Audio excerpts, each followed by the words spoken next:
At my late wife's memorial, my stepdaughter handed me a document and said, "You'll want to make things simple." It was a power of attorney form naming her. I looked her in the eye and asked, "Who told you I can't handle my own affairs?" She didn't see my lawyer watching from across the room. I'm not sure where to even start. I've rewritten this a dozen times trying to get the tone right, but screw it. I'm going to just tell the truth. My name is Carl. I'm 67. I live in Mesa, Arizona. I retired 6 years ago after running a small but successful HVAC business for most of my adult life. Nothing fancy, but I worked hard, paid my taxes, and saved every damn penny I could. Life was never easy, but I never expected easy. I married Denise in 2006. It was the second marriage for both of us. She had a daughter, Erica, who was 19 at the time. I won't lie, Erica never liked me. She was polite when she had to be, but she always treated me like I was standing in her father's spot.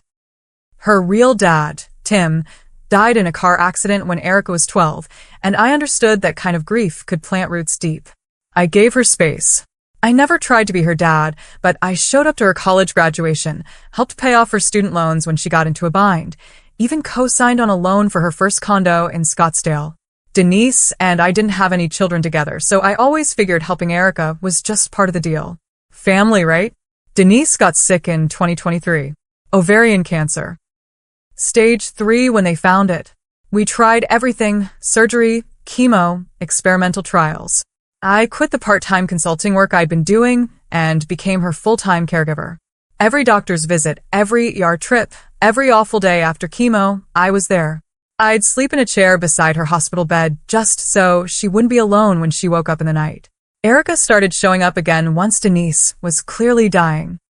She came by the house a lot, offered to help out, and kept saying things like, "I know this is a lot for someone your age, Carl." I didn't like the way she said it. Like I was slipping.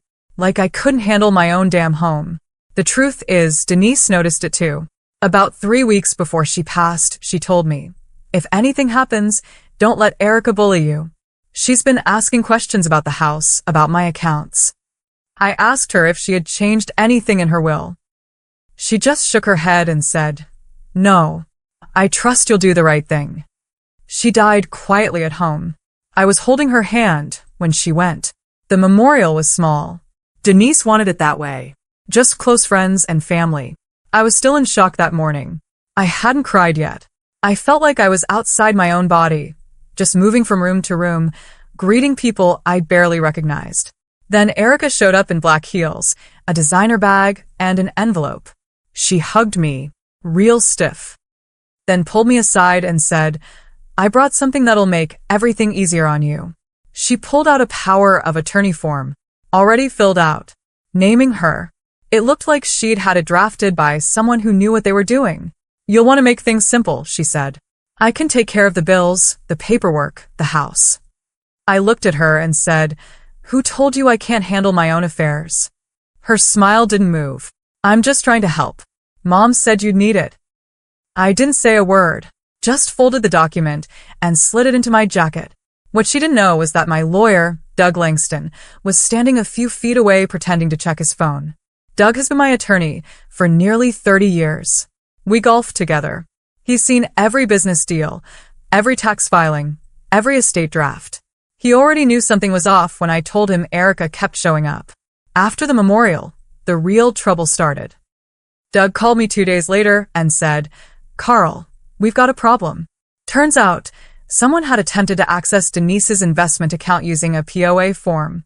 They were denied because the signature didn't match, but that raised a red flag. Then the trust holding our joint property, mainly the house and some land in Tempe, received a request for beneficiary change. Erica was trying to move everything under her name. She didn't stop there. She filed a motion with the probate court to become my financial conservator, citing grief-induced cognitive decline. She submitted statements from a friend who claimed I'd forgotten to pay bills, missed appointments, and had shown signs of early dementia. Total garbage. She wanted me declared legally incompetent. Doug filed a countersuit so fast it made her head spin. We submitted medical records, bank statements, security cam footage from my front door showing her coming and going with files she never had permission to touch. This wasn't just greed. This was a premeditated power grab. But I wasn't just going to defend myself. I was going to dig until I found every lie she ever told and make her answer for it.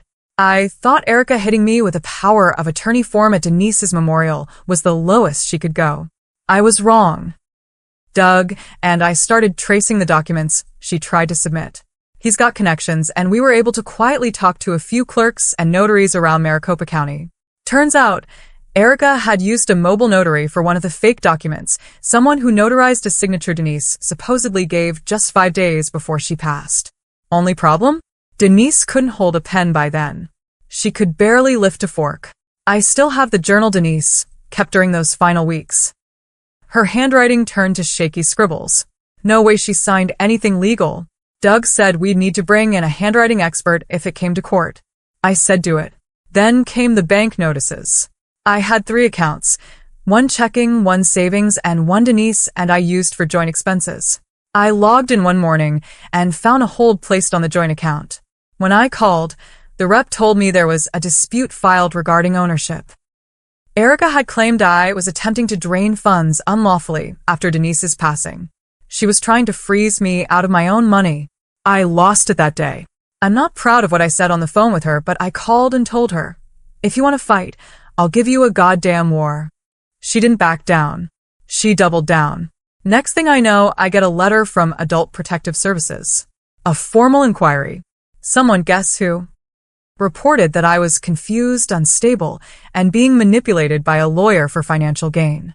Erica was trying to build a case that Doug was the one pulling the strings. She told the agent I was vulnerable to exploitation. I invited the caseworker into my home, sat him down, showed him the files, the messages, the notarized forms. I even let him talk to my neighbor who's a retired nurse and sees me walk my dog every morning at 6:30, like clockwork. The APS agent closed the file in 3 days. But the damage was done. Friends started distancing themselves. Rumors started, small at first, then louder. Is Carl okay? He's been through a lot. Maybe he's not thinking straight. I could feel it. People whispering behind my back. Then Doug dropped the next bomb. He found something in Denise's old email archives.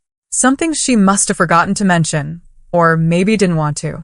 An email chain between Denise and her financial advisor from 2022.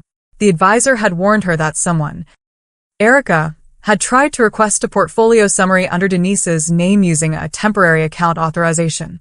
Denise shut it down at the time, but she never told me. Maybe she thought it was over. Maybe she didn't want to believe her own daughter would do something like that. But I believe it now. I was grieving, and Erica saw her chance. She saw a man in pain and thought he'd fold. She thought I'd sign anything, do anything just to make the headaches go away. She thought wrong. Because now I wasn't just defending myself. I was building a case. A full picture.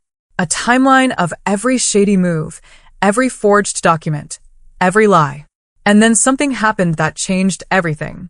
Doug found a private investigator. Former sheriff, low-key guy. He started digging into Erica's finances. And what he found? Erica was in debt. Massive debt. Over $80,000 in credit cards, plus 2 small business loans in default. She'd opened a boutique wellness store during the pandemic. Lost it in under a year.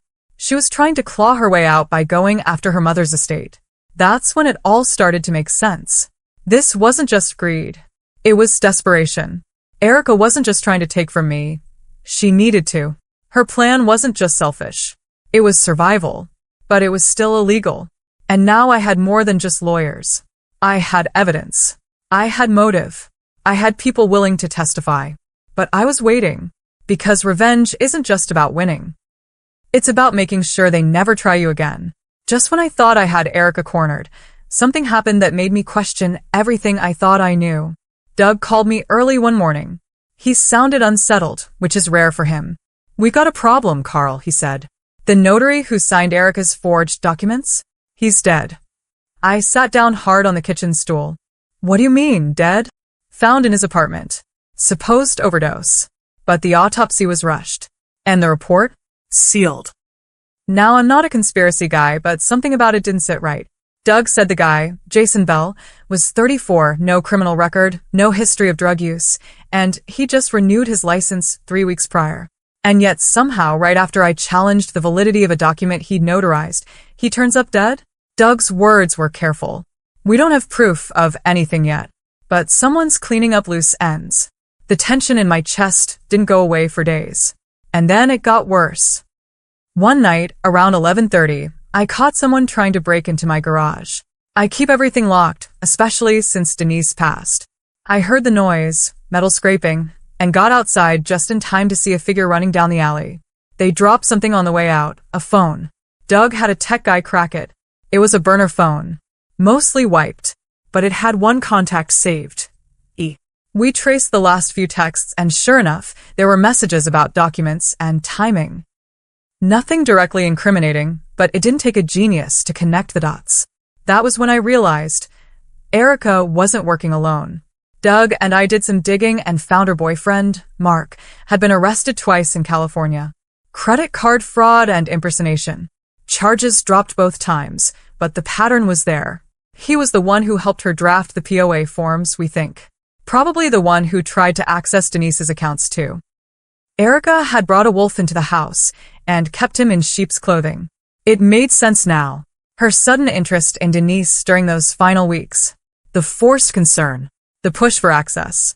This wasn't just her idea, it was a two-person con. Then came the final twist. Doug got a call from a lawyer in Tucson. He represented Denise's first husband's estate, Tim's family. They'd heard about the conservatorship case Erica filed, and they were angry. Why? Because Erica had tried the same stunt on them 3 years ago. Tim's mother had dementia. Erica showed up, offered to help, and ended up moving a chunk of her grandmother's estate into an LLC in her name. When they found out, the family threatened her legally, but they never pursued criminal charges. They regret that now. We got affidavits. Testimony. More ammo. This wasn't a one-time mistake. This was a pattern. And now I wasn't just going to defend myself. I was going to expose Erica for what she really was. In public. Where everyone who whispered about me would see the truth. I gave Erica every chance to walk away. Quietly. With dignity. I even told Doug to hold off filing the full petition with the state board until I was sure. But she didn't walk away. She doubled down. She showed up to the court hearing for the conservatorship in a tailored suit, fake tears in her eyes, and told the judge I was unstable and vulnerable, that I was being controlled by a predatory lawyer, and that I was no longer capable of making sound decisions. She had no idea what was coming. Doug and I had prepared everything. Every fake document she submitted. Every attempt to access funds. The evidence from the burner phone. The affidavits from her own family in Tucson. Even a forensic handwriting expert ready to testify that Denise could not have signed anything in those final days. But the moment that turned everything came from someone Erica never expected. A nurse. One of Denise's hospice caregivers. She took the stand, looked directly at Erica, and said, "I was there every day the last 2 weeks. Denise couldn't speak without pain, let alone sign legal forms. That girl never came to visit." The courtroom went dead silent. Even the judge stared at Erica, like something in him had shifted. It got worse for her. Doug had pulled Erica's financials. He laid it all out, the boutique failure, the loans, the default notices, the credit card debt. Then he introduced the piece we'd saved for last, an active wire transfer attempt made 3 days after Denise died, $25,000 from the joint account, sent to a brand new LLC in Erica's name. She hadn't just tried to take over. She'd already started stealing. The judge dismissed her petition immediately, but I wasn't done. We filed a civil suit for attempted fraud, elder abuse, and financial exploitation. The notary's family also filed a wrongful death suit based on pressure and coercion from Erica and Mark. Then came the press. A local news station caught wind of the case. The headline ran, "Widower battles stepdaughter's power grab after wife's death. Court says forgery. Fraud involved." People started talking. The same ones who whispered behind my back now looked at me with sympathy and disgust toward her. I watched Erica unravel in real time. Her boutique friends dropped her. Her boyfriend disappeared. She lost her condo after missing too many payments. I didn't even need to push that last part. Karma did it for me. But I made one final move. I bought the condo, quietly, through a friend's real estate firm. Cash. And when she was finally evicted, with nowhere to go, she saw the name on the mailbox. Carl. Just Carl. No last name. Just mine. I stood there, keys in hand. You wanted control, I said. Now I have yours. She didn't say a word, just turned and walked away. No low shots. No more hearings. No apologies. She was done, and so was I. I still miss Denise every day. Nothing about this brought her back. But I did what she would have wanted. I protected what was ours. I didn't let her daughter steal my life.